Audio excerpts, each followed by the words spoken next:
2020 both have about 2 pages on roads alone, aside the ones they are talking about the infrastructure proper, where different infrastructure issues around road, power, utilities are discussed and all that. But today, to discuss this, I have 2 gentlemen. I have Kojo Akoto-Boateng. He heads new media department here at City FM and City TV. He will be joining me, as well as Nathan Kwao, the head of research here at City FM and City TV.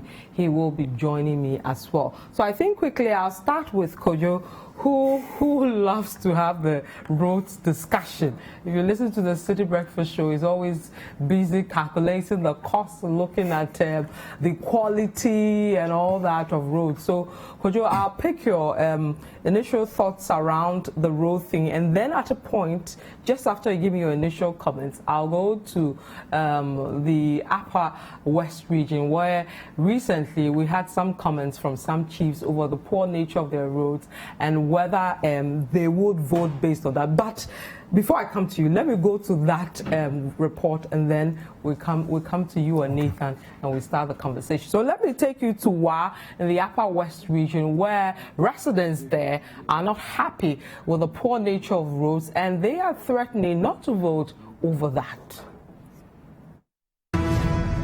One major reason why my people and I gave your government a resounding victory in the presidential and parliamentary elections in 2016 was because we had a hope in you to fix our major trunk roads. That is the Wa Tumu Bolga Highway. This is the only interregional trunk road not tarred. Your Excellency, it was, however, very surprising that in the 2020 budget presented by the Finance Minister on 13th November 2019, this year, 2020, was declared a year of roads. Some roads declared as critical roads. Our only major trunk road, which has never seen coal tar since independence, was conspicuously left out. Your Excellency, this time round, all we want to see is action, no longer assurances, because the road is the major deciding factor in the 2020 December presidential and parliamentary elections. So some interesting comments from the chief of Tumu over there, saying that there were promised roads for the last elections, and they're expecting those roads to be fixed before the 2020 elections, or else they would not vote. Would you vote based on your roads? Is that something you consider? You can send us a message via Facebook or Twitter. The hashtag is Voters Diary, or you can send us a message via the WhatsApp number to be scrolled on your screen in a few seconds. But let me bring in the gentleman I'll be having today's discussion with, Kojo Akoto-Boateng, head of new media here at City FM and City TV, and Nathan Kwao, head of research here at City FM and City TV. Gentlemen, welcome to Voters Diary. Thank you, Vivian. Okay. How are you? I'm fine. How are you? How was your weekend? Weekend always great. Good for you. Did you travel outside? Accra? I was within the city. Okay. Did you monitor some roads on your way? Well, not necessarily the roads, but interestingly, this weekend I was talking to a friend about the CCTV cameras that we were seeing all over the city. And it happened to come up in a conversation we had this morning. Yeah. So we are seeing a lot of that around the city these days. I have 2 in my area, especially in West State, and I'm happy. Yeah. Because security-wise, you know, and there's one in front of the NHIE as well. Yeah. Anyway, that's not what we're talking about today, just to check up on you guys. So we're talking about roads today. Both parties have been big on the road discussion, or everybody promising all kinds of things. But let's look at our road proper. Kojo, you have been monitoring our roads from Accra all the way to the north. Your thoughts around our roads before we go into the cracks of the Yes, the road condition in the country, even though over the years we've seen expansion and more roads, it's still not improved much. I'm saying this because in December 2015, there was the Ghana Infrastructure Report Card by the Ghana Institution of Engineers, and the last period of taking the data was as of December 2015. Out of the total roads that we had, we were told that 39% were in a good condition, 32% were in a bad condition, fair condition, and 29% were in a poor condition. Okay. Right. Back then we had about 72,000 kilometers of roads.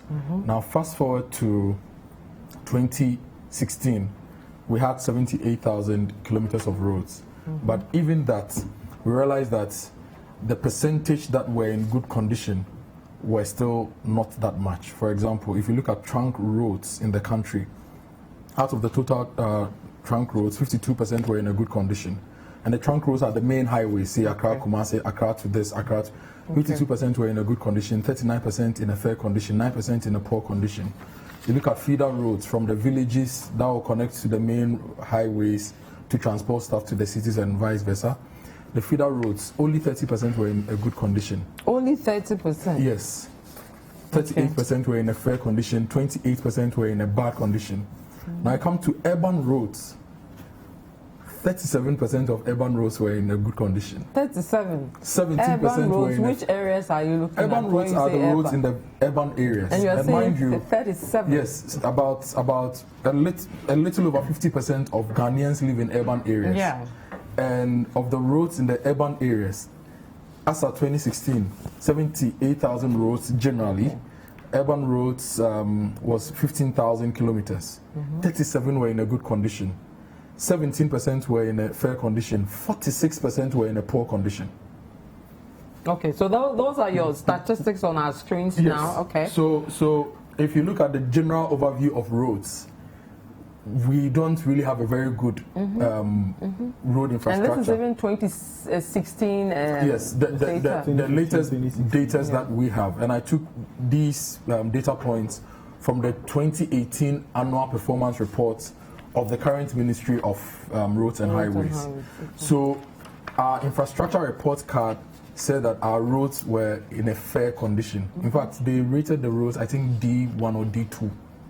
Which shows that the roads were not in a very good place. D1 or D2. And what gets to me really is that in the urban areas, about 40% of the roads are in a bad condition. That also explains why every day we are getting people from Bichile, Ashalaja, Oyibi, this place, that place, complaining about the nature of their roads. So really, we need to pay attention to the road infrastructure, and it's one of the areas that takes a lot of our money too as a country. Okay. A lot of the money. Do you have the figures in terms of how much we are spending? Yes, I can share some figures with as you. Compared to other sectors. I can share some figures with you on roads. Now, if you look at how much we spend on roads, it's quite a lot of money from our budget, and we are getting very little money also from the fund that is supposed to give us money. For example, in 2015, the road fund, it got a total of 350 million Ghana cedis. 2016, 2.3 million Ghana cedis, because there was a loan we took, 1.2 billion loan we took for road construction. So from 350 we reduced to 2.3. No, 350 million to 2.3 billion. Okay. Then 2017, 1 billion. 2018, 990 million. Right? Now, if you look at the Ghana Highway Authority, Department of Feeder Roads, Department of Urban Roads expenditure, for example, 2018, they planned to spend 80 million. An allocation of 80 million was given to Highway Authority, Ghana Highway Authority.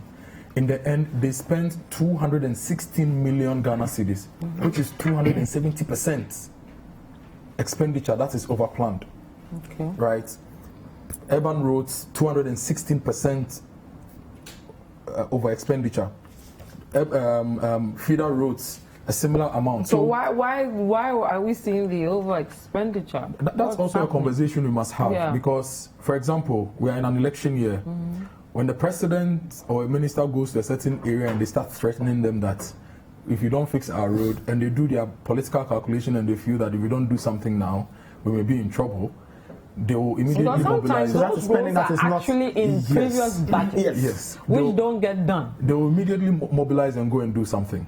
So there's a lot to say about the road sector, how we are managing the sector, the general state of the road sector, and then where we can get it to drive economic development. Okay, so we'll go through all that. You've given us a general state, which is pretty troubling, especially with the state of our roads. The urban, and I even think with the urban one, the figures have gone up.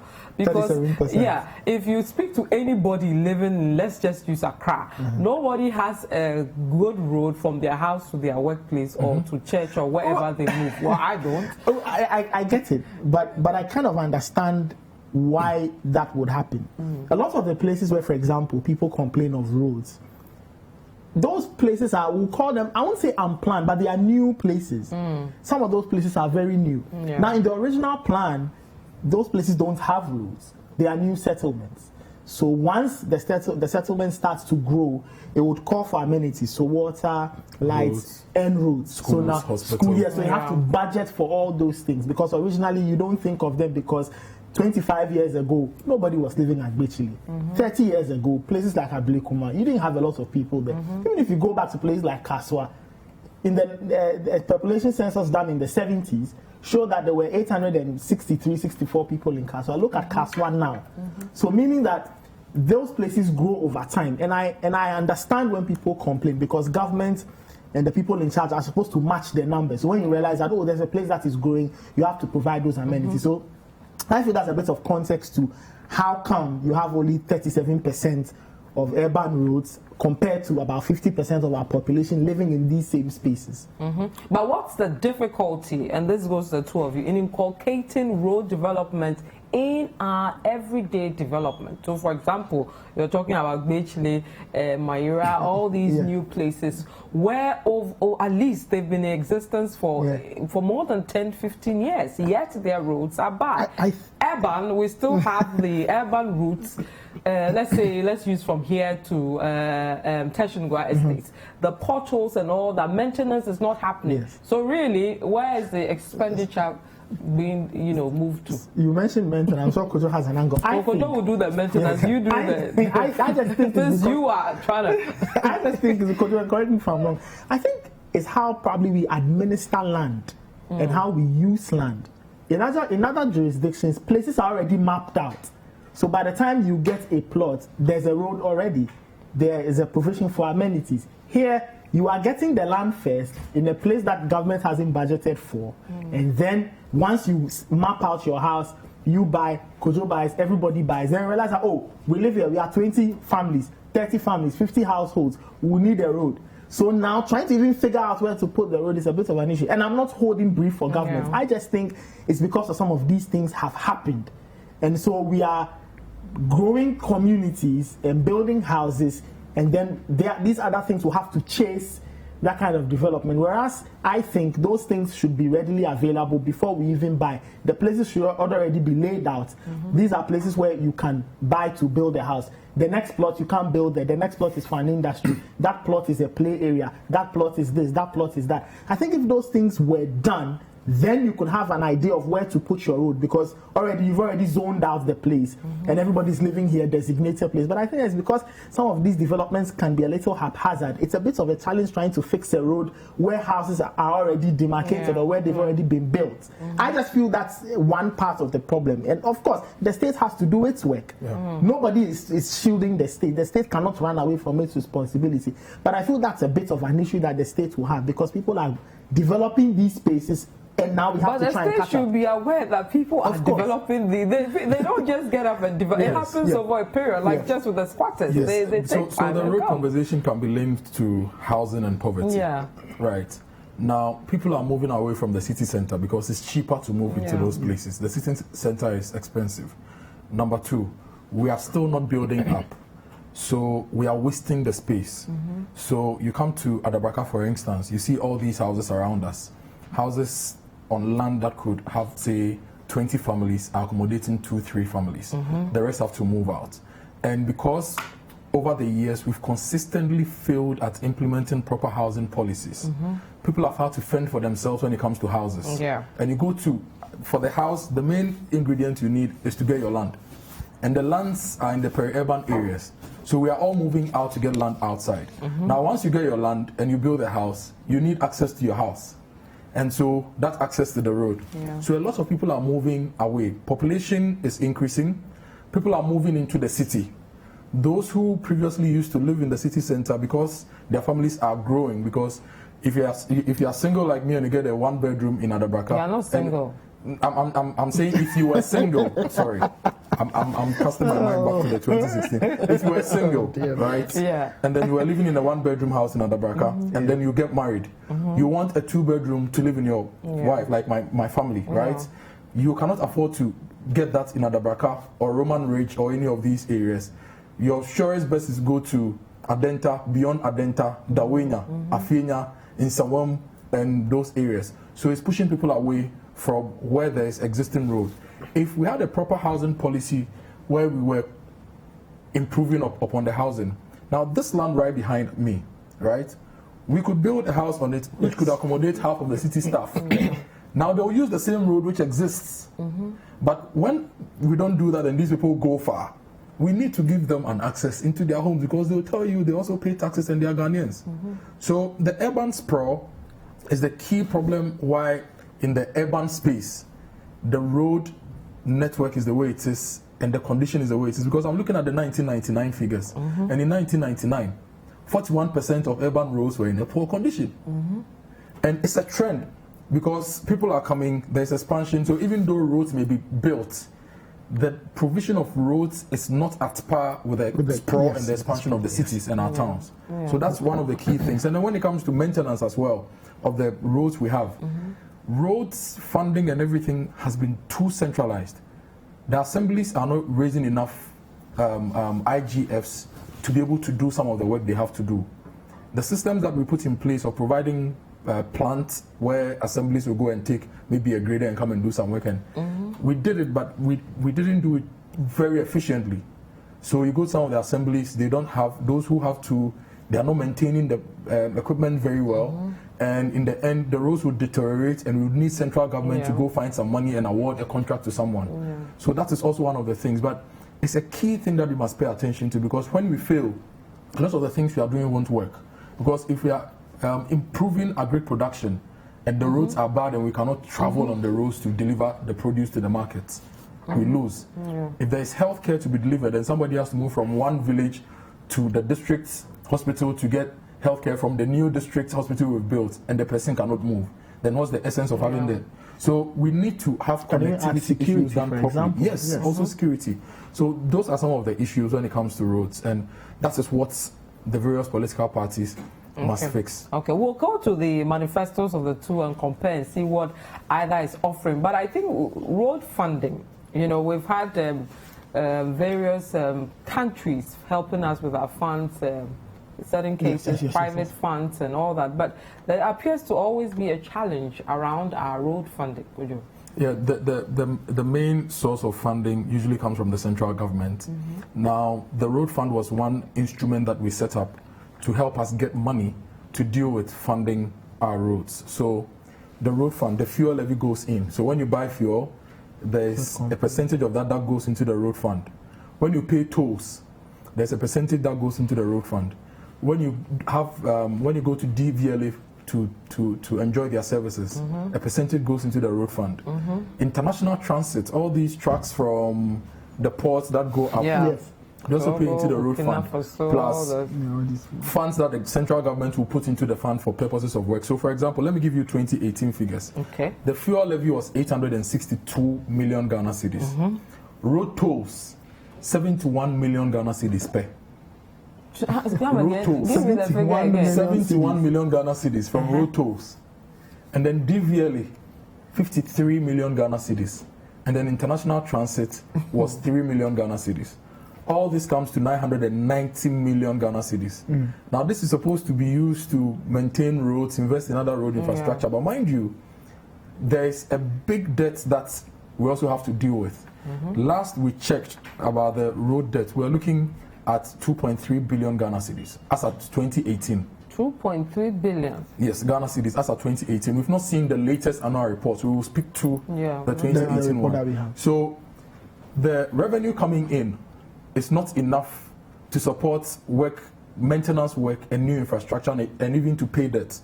So we end up having to borrow for roads, or get grants for roads, or go through special master projects like what we wanted to do with Sino Hydro to get roads. So those are the avenues for getting funding into the road sector to make sure. The picture you're painting is very dire.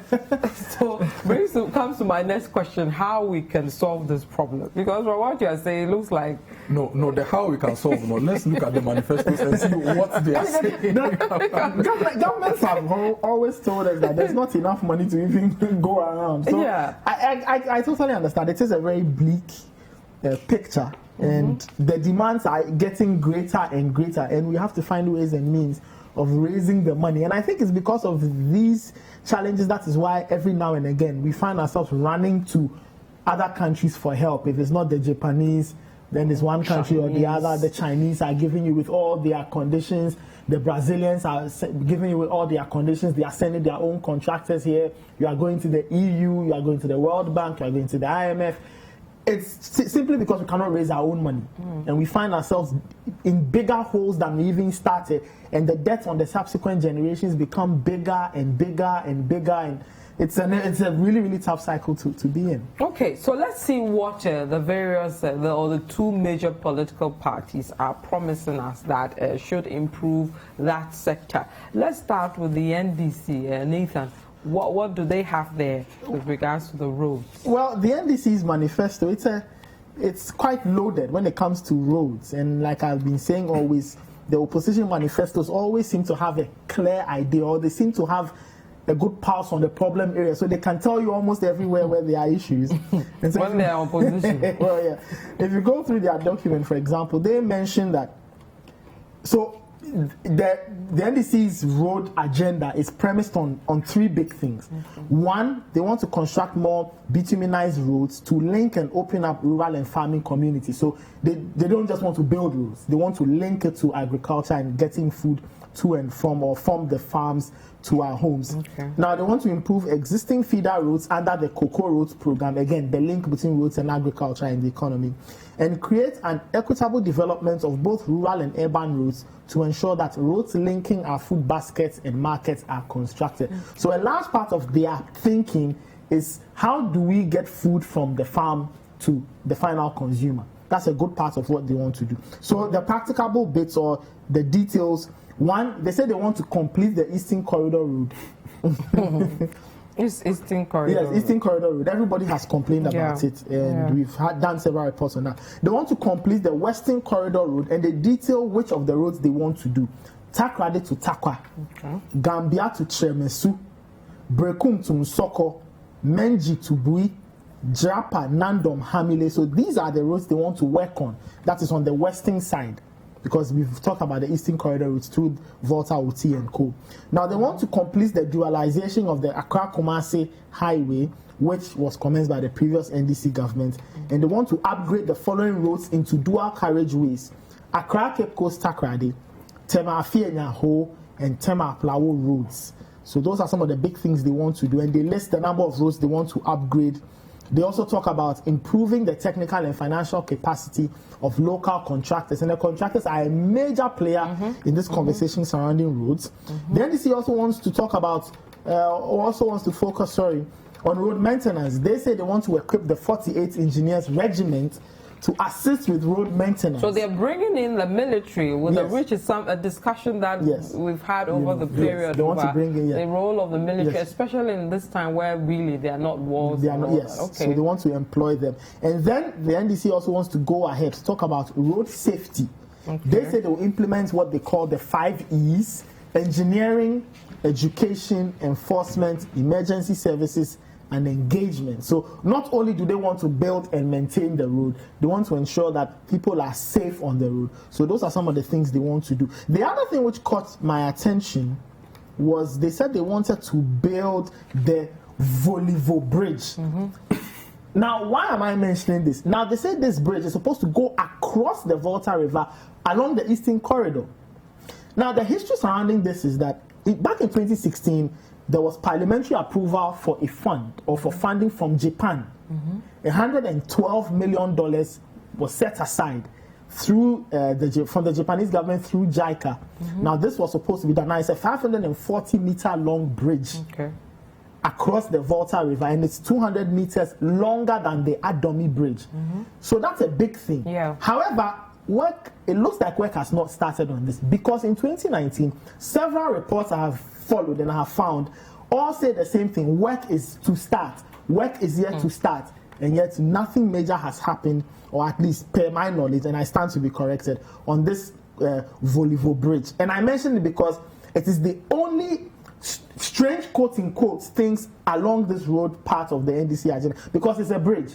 All the other things are roads, and it's the only one that stands out in terms of a bridge and what it is that they want to do in terms of their big plans for the road sector. So these are just the main points from a lot of them. There's about 18, 19 different things they want to do with their roads, but these are just a few highlights of what it is. Okay, well, we'll come back to the highlights and look at those things they've raised there. But we have to take a quick break. When we come back, we'll finish that conversation. But you can send us a message via Facebook or Twitter. Do add the hashtag Voters Diary, or you can send us a message via our WhatsApp line, which is currently on your screen. We'll be right back.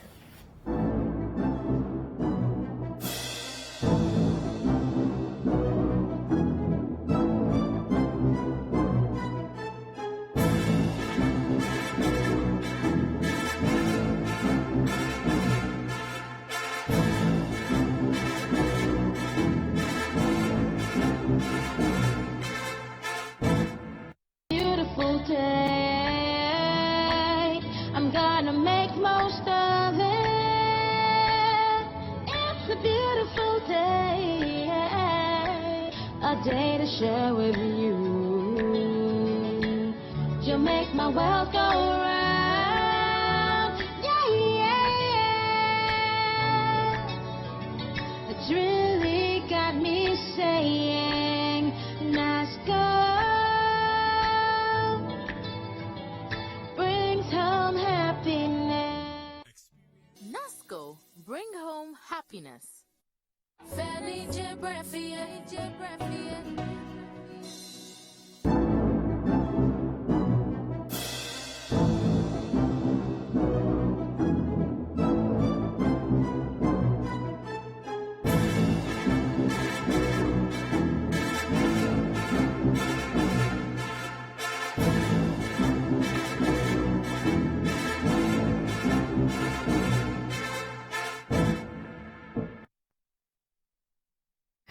So welcome back to the Voters Diary. My name is Vivian Kailuk. I'm here with Nathan Kwao and Kojo Akoto Boateng. Okay, so gentlemen, Nathan, you were running us through the NDC, key things around the if you go to Ho, for example, they say they want to dualize the whole town roads. I mention it because of in the last few months, or let's say if you go back to say 2016, there were certain protests. Ho was part. People complained about their roads, and we've had several reports from our correspondent there on that. So it's important that we mention. So there's some attention. Yes, some attention there. Tema Motorway. The NDC says it wants to expand the Tema Motorway. Okay. I don't know, Coach. I don't know. Currently, there is some work happening on the motorway. So currently, we have the what do you call it? The motorway runabout. Phase 1 done. Okay. Now, if you check the Ministry of Roads and Highways annual report, this is what they say about the Tema Motorway. They say that the project involved the construction of the Tema Roundabout, which phase 1 has been done. We need to change the Tetekwashi interchange. There's going to be about 2 interchanges on the motorway, Teshi and then the Community 22.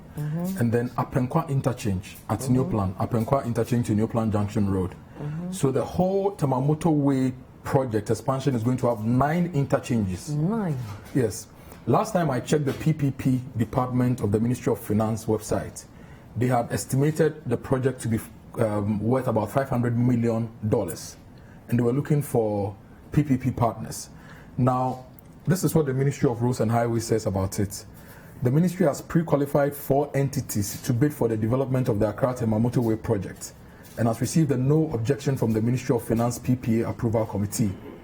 for the final feasibility study report and is awaiting concurrent approval from Cabinet before the issuance of the request for proposal documents. So this is the issue, like the situation with the Tema motorway. We've had no update on this because the ministry has not communicated to us what the update is. But we must move and ask the various political parties what the plan really is for the Tema motorway. Because in 2016, I wrote an article, Confusion Rocks Tema Motorway Project. We were made to understand at a point that the expansion of the Tema port was going to include work on the motorway. That's right. Because the explanation was that the port expansion will increase our capacity and that we needed to work on the motorway. And then the conversation went on, and later we were told that the Tema motorway project wasn't part of the port expansion project. And then the issue of Ghana Ports and Harbours Authority investing some 6 million Ghana cedis to create access around the motorway to reduce the traffic came. And then there was mention of a Brazilian loan, and then the Japanese loan, which now has constructed the motorway interchange phase 1. So over the years, government communication had not been straightforward about the Tema motorway. So if NDC says they are going to fix it and MPP also says they are going to fix it, I think that there should be a lot of transparency in the communication, and the updates must be flowing on this particular project, because we've not seen any. It's about the most important road for Ghana, because Tema Port is the biggest port. A lot of the goods that leave the country and come into the country use the motorway. So we need updates on it. And since we are talking about the motorway, the whole Aflao Road, the Tema Aflao Road, the Tema Akusumbu Road, when we were getting the grants from the Japanese, they said the interchange will only serve us if we found money to expand those roads. Okay. At the moment, we've not expanded those roads, and look at what is happening. There is no traffic at Tema motorway roundabout any longer. The traffic has moved to Pond Junction and also the Afiena Road. So even though we've moved traffic from Tema, we've just transported it into a different area. Both parties are saying they are going to fix these roads, and they are also key, and we must hear from them on this particular road. Maybe later we'll look at the National Infrastructure Plan, which the National Development Planning Commission led in developing. They brought experts from all over Ghana to look at infrastructure on the various levels and the proposals they had for road infrastructure. Maybe we can look at it and evaluate what the political parties are telling us to see whether it ties into the draft National Infrastructure Plan that we put in place and whether it's going to serve our needs as a people. Okay. So, Nathan, could you come to our plan with infrastructure? But Nathan, so that's with the NDC side. Yes, I mean, there are a few others. They say they want to implement a better road maintenance regime, upgrade capacity of technical staff of road agencies, improve access to farming areas. So those are some of the minor things, but we've gone to some of the big things: dualization of roads, upgrading roads, whole Accra Kumasi, the other roads they want to work on. One of the roads Kojo mentioned was the Tema Aplao Road. They say they want to upgrade that one into a dual carriageway. Okay.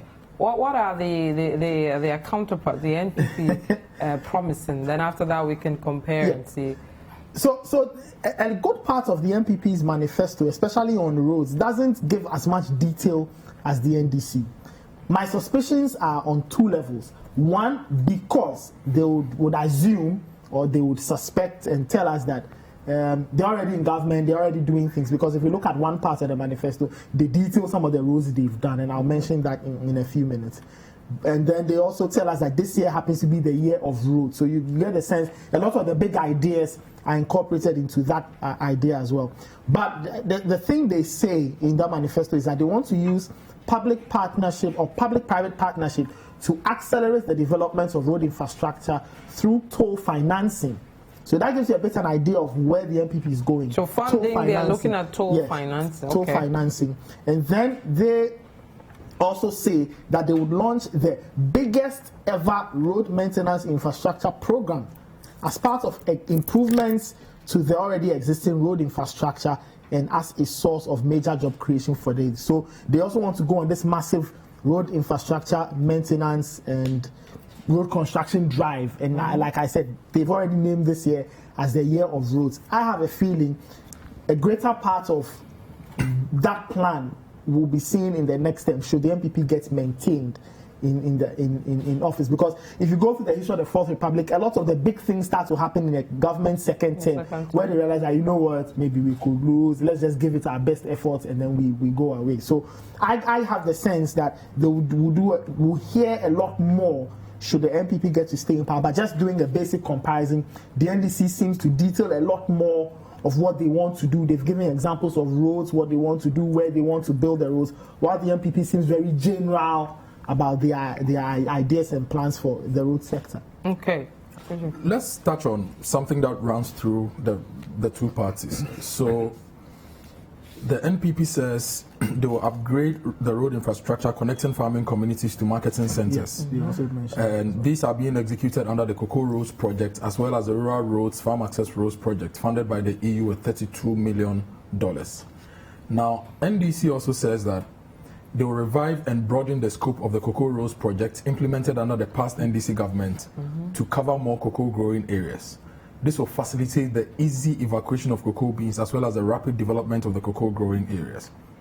Now let's look at the Cocoa Roads and where we are. The controversial Cocoa Roads project that both parties have been fighting over. Ashanti region has 47 Cocoa Roads projects. Bunahafo region has 43 Cocoa Roads projects. 47 for Ashanti. Bunahafo, 43. When it was Bunahafo without one big region. 43. Okay. Central region 32. Eastern region 46. Western region 39. Volta region 22. In all, there are 229 Cocoa Road projects, and have the list of all the Cocoa Road projects. 229. Yes, and the length of these projects is 2,839 kilometers. The contract sum for the Cocoa Roads, if you put all the roads together, contract sum is 5.137 billion Ghana cedis. 5.137 billion Ghana cedis for Cocoa Roads. Now, NDC says they are going to fix and expand the Cocoa Roads. NPP has gotten 32 million euros from the EU, dollars from the EU to go into the rural access plus Cocoa Roads farm access project. But we are looking at roads worth 5.13 billion Ghana cedis. Roads 1, which were not properly planned and executed. So a lot of the roads in the Cocoa Roads list, we've paid for some, but you go to location and there's nothing. Because 1, we didn't do due diligence in awarding the contracts to proper contractors. Some of the contractors are really, really proper contractors. Some of them are not too proper contractors. 2, cash flow was a problem. So people go and do maybe the sub, right? Or they do some gutters or something. Money doesn't come again. And then they leave it. It rains. The whole thing is washed away. Square one. And then this government said they were going to do an audit of Cocoa Roads, which audit we've not seen publicly. Till today. So, and we all say that cocoa is key to the economy of Ghana. But the management of Cocoa Roads across board has been very poor. To the extent that the one in my village, Vivian, I went there was a signage, okay, Abre to Sika Road, Cocoa Road. I go there the following year, Temai starts eating the signage, no road is being done. No road. I go there the following year, the signage is down on the floor. Then I go there 3 months later, I saw kids cutting the thing. But they're going, but the koyeja, meaning they are going to use the wood for firewood. Seriously, this is not a story. And this was over how many years? This is like over a 3-4 year period I've been going to the village. but this is not too strange. Yeah.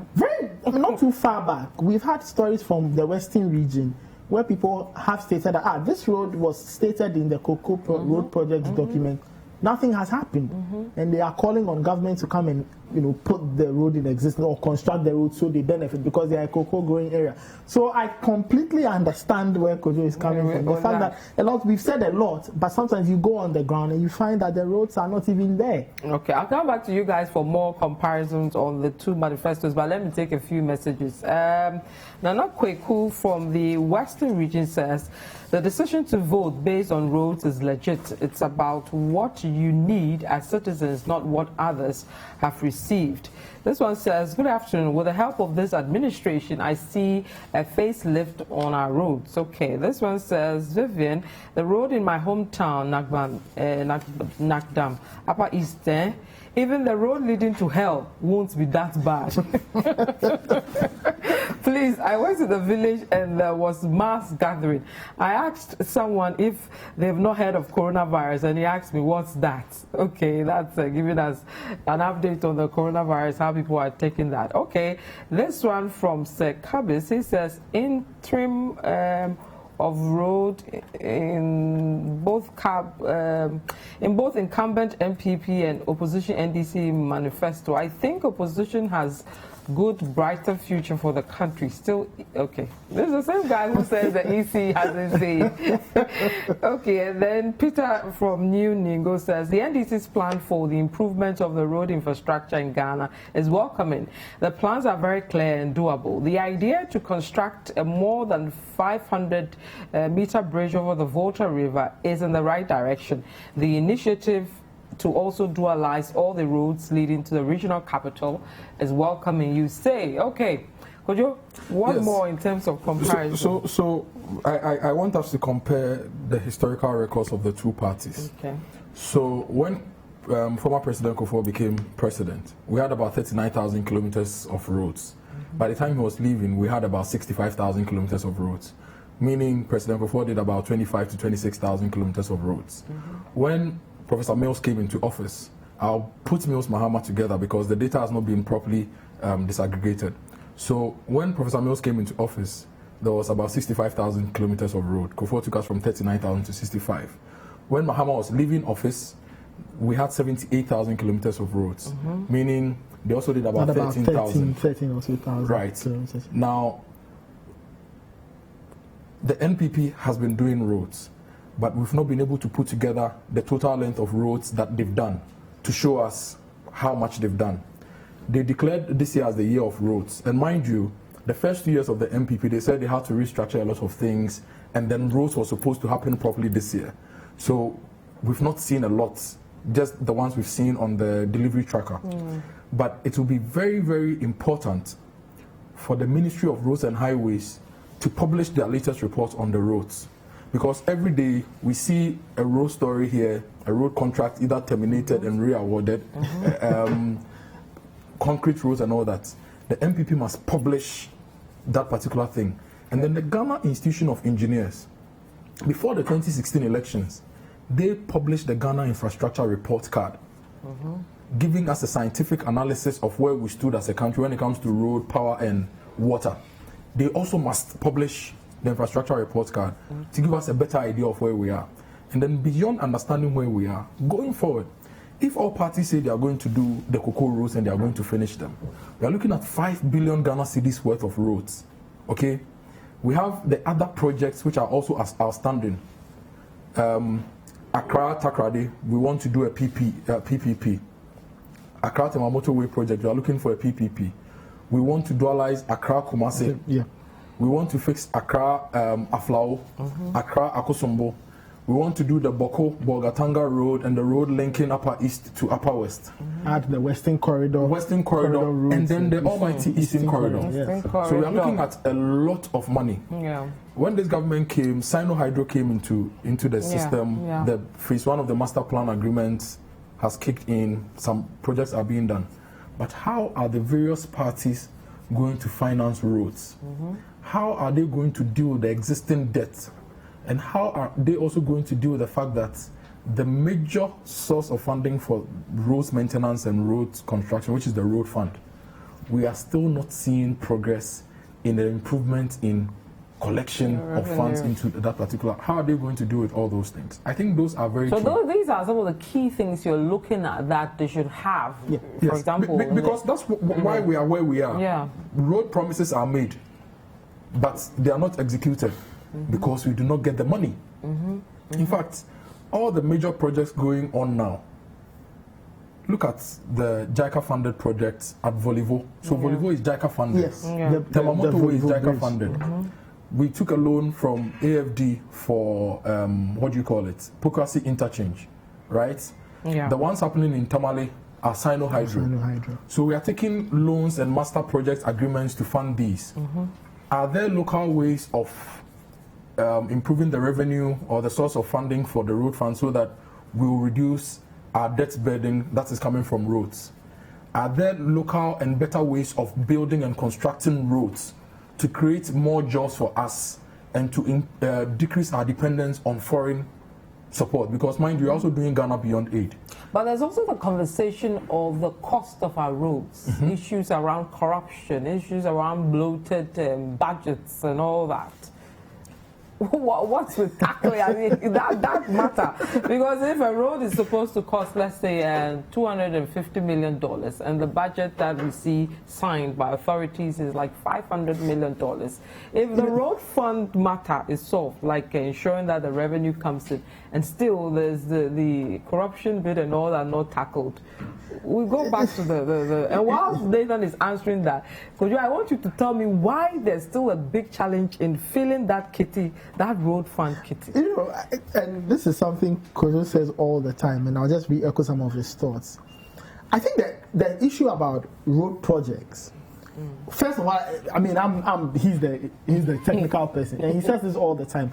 No two road projects are the same.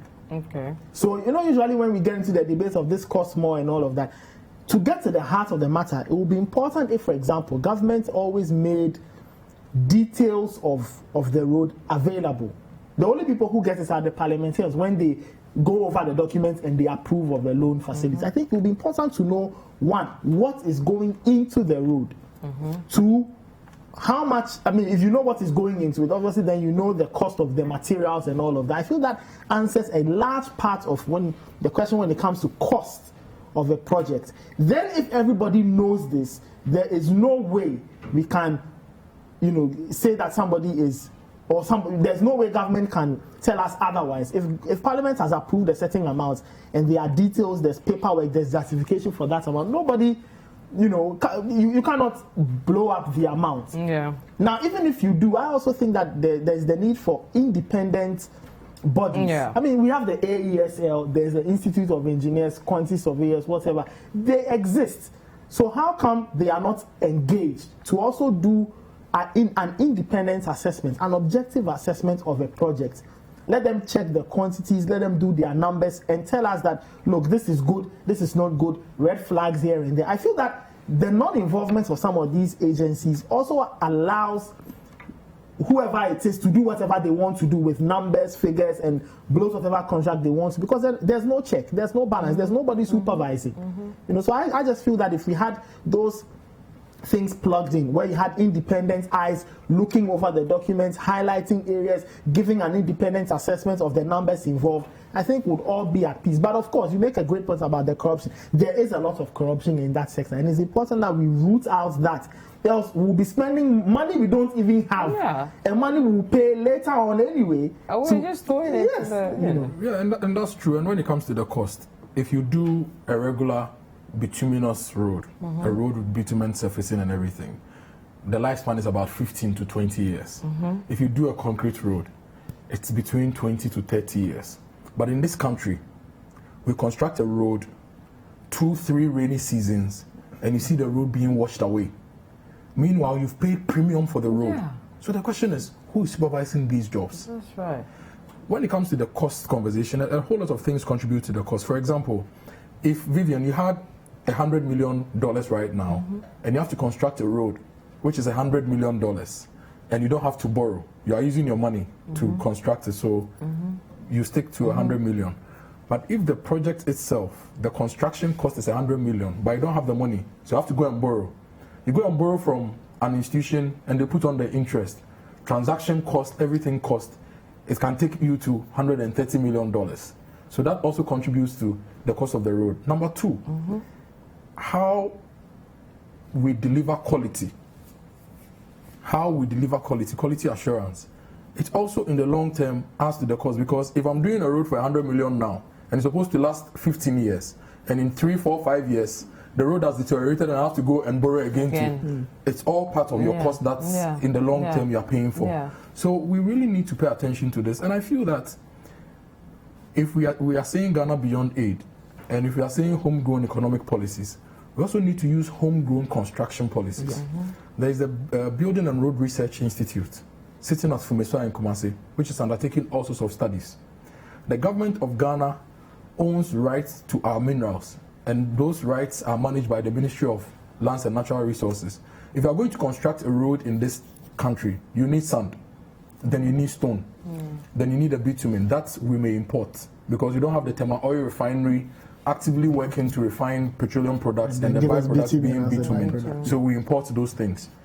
You need human resources. We have the best technical minds in this country. When it comes to hardcore labor, we have millions of unemployed youth who can also be trained and used for labor. And then we have the basic material. So I think that we need to start looking inward when it comes to our road construction. And some of the things we organize ourselves. The parties are saying something which is very important. NDC is saying it, MPP is saying it, to use local contractors, build their capacity, to use local labor-intensive public works. They are saying this beautifully, but they must implement it. Because that's a sure way of putting the millions and billions of Ghana cedis that will be investing in roads back into our economy. If we are going to do Sino-Hydro, the Chinese are not going to carry rocks from China to Ghana. They're not going to carry sand from China to Ghana. They are bringing equipment and technical know-how. We have the technical know-how. And that takes a chunk of that money. Yes. We have the technical know-how. Is there a way to circumvent the equipment conversation where the Ghana government will have a national pool of equipment where local contractors can go and lease or rent equipment to do? There are so many different things that I feel we can do to reduce some of our costs. And it all comes with negotiating properly and using the institutions and our technocrats to assist us in planning and also cutting out the corruption. Let me take a few messages. This one says, Vivian, the Afenya Mataheko Road, they have to tell us when it's going to be fixed, not just putting it in the budget. Good afternoon. My name is Nana Esifo. Please don't forget the NDC and the JDM said they had constructed the Eastern Corridor Road using contractor Kanazoe from Burkina Faso. This one says, hello, I am Malik from Ashongman Estates, and the last stop road is a death trap, and I call it Desert Road anytime I use it. And then this one, Peter says, going through the two manifestos, it seems the NDC, I think we've read this one, has a clear, Peter from New, I've read your message already, so I think we get a drift. Guys, we have just about 2 minutes to close. Let me say that tomorrow we'll continue the road discussion. We're going to look at the various roads across the country, key roads, the situation with that, and then we'll look at the year of roads, what the situation is with that, and then we'll be speaking to our correspondents who are ears on the ground on the real issues to do with the roads. And then we can look at your roads as well. If you're watching, you can send us a picture or a video of your road, and then we'll gladly show and have a conversation around. And some of you are telling us to announce the roads, your roads where you are, and calling for it to be fixed. We'll gladly do that for you, because the road discussion is a big one. And I asked earlier, will you vote based on your road situation? You can tell me tomorrow as well. But guys, your final thoughts whilst we wrap up on today. Yeah, I mean, the conversation around roads, I think that it's gone from trivial to almost center stage. Because if chiefs are now telling political parties that we'll look at the road and vote, then it's a big story now. No more jokes. Because I think it's because of the cost people have had to pay. We've heard of stories where people have lost pregnancies because of bad roads. People have died because of bad roads. Police could not respond to somebody's distress call because of a bad road. So I think it's gone beyond, let's just play around to, this is extremely serious. And tomorrow, I'm sure when we get into the stories, we'll highlight 1,000,001 of places where they've protested because the roads are bad. Yes, and the parties must be serious about quality assurance when we're talking about roads. We need roads that last. We don't want to be going for loans every 4 years to fix roads that we fixed yesterday. The other thing is, they are also talking about the big projects, but the small projects. There are about 4,000 small bridges we need for communities to make people move about easily. Yeah. Go to Adenta areas. You can connect to certain places easily if those things are done. And those must also, we need to do that assessment of the various communities and invest in those. It helps people move away from the major roads and also to use the back roads and all that to help us cut down on traffic. So yes, we are talking about the big projects, but the smaller ones also that needs to be fixed to help us reduce traffic on the major roads. We need to pay attention to them. And also the quality of the roads. It's something which we must pay attention to. Okay, gentlemen, thank you very much for your time. Nathan Kwao, Head of Research here at City FM and City TV, and Kojo Akoto-Boateng, Head of New Media at City TV and City FM. My name is Vivian Kai Loko. Thank you so much for joining us. Make a date with us again tomorrow. Goodbye.